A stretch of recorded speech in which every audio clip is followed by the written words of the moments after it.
We've made plenty of videos about scary prisons all over the world, but in this video we want to visit an island, and not just any island, a name that would scare any prisoner in the world.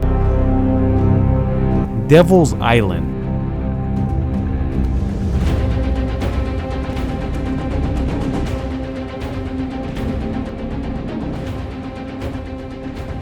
"75% of the inmates that went in this prison, they never got out.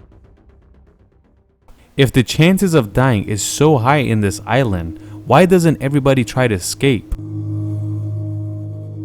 The next land is about 15 kilometers away, and the ocean is filled with sharks.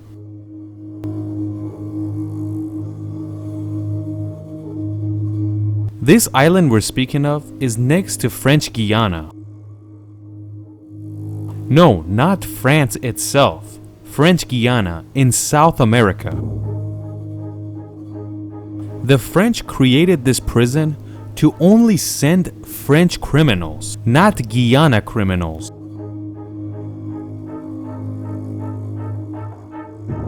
These prisoners were made up of all types of criminals, especially anti-regime prisoners.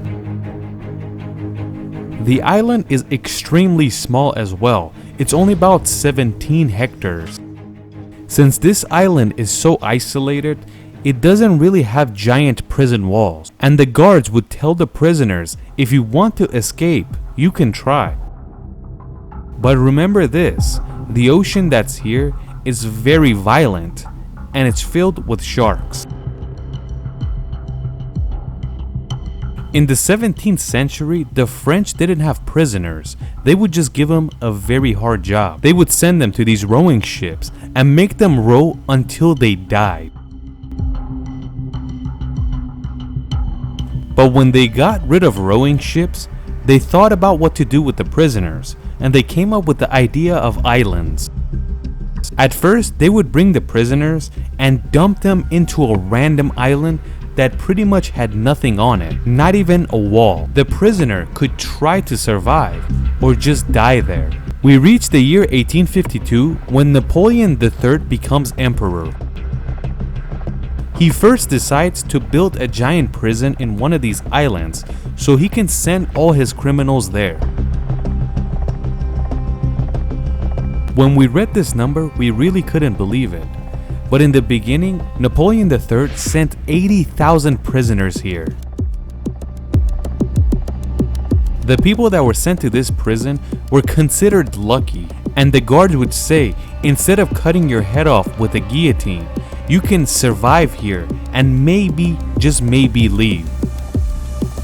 When they wanted to bring the criminals to the prison, they wouldn't just put them on any ship. They would bring a lot of them and put them inside the storage area of a ship. Just like the same way they brought African slaves to America. And that is why from France all the way to this island, a lot of them would die on the way. And anybody that died, they would be dumped in the ocean.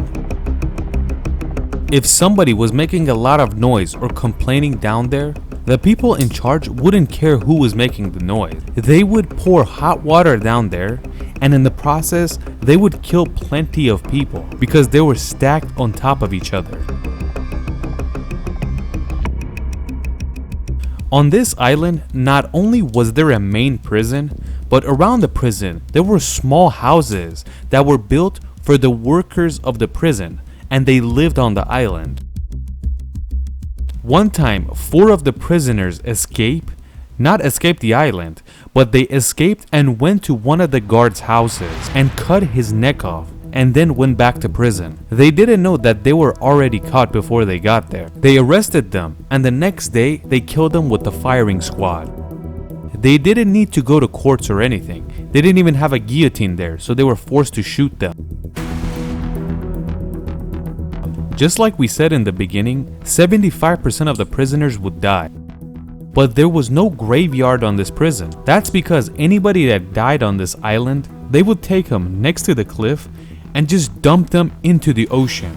And none of these dead bodies would ever wash up to the beach ever again. The sharks that lived around here couldn't really speak, but if they could, they would say this is a restaurant, because every few days or so they drop some new food.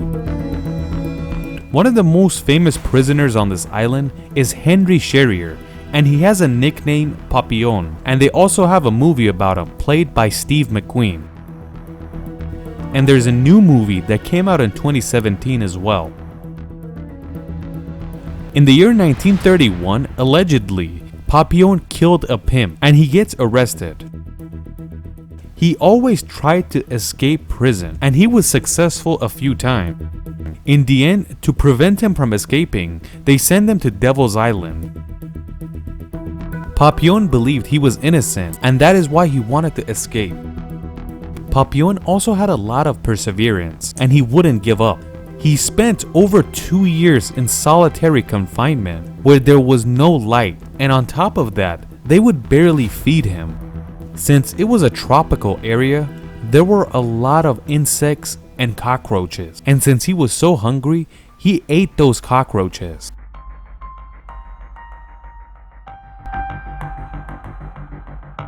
And eventually, Papillon escaped Devil's Island. He makes a floater with coconuts and drops it off a cliff, and he jumps in with it. He gets on and leaves.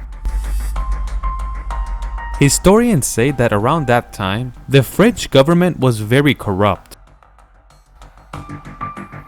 If somebody didn't work with the corruption, they would add something to their resume and send them to prison.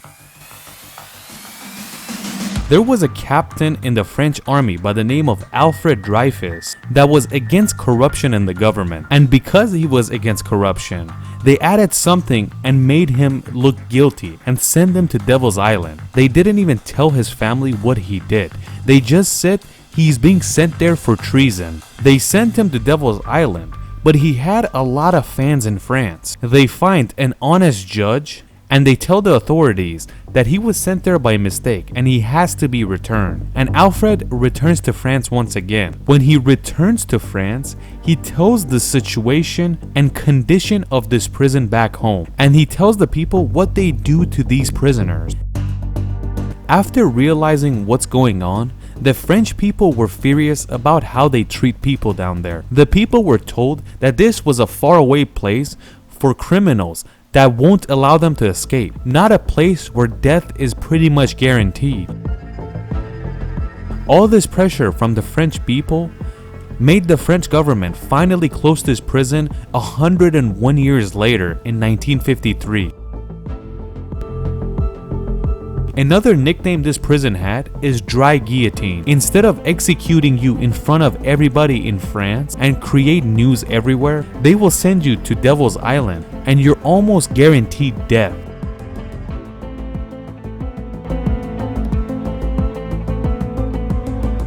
I don't want to ruin the movie Papillon, but after he escapes from Devil's Island, he makes his way to Venezuela. He gets arrested in Venezuela and they take him to El Dorado prison in El Dorado, Venezuela, and they release him after a few months. After this, Papillon decides to stay in Venezuela and spend the rest of his days there.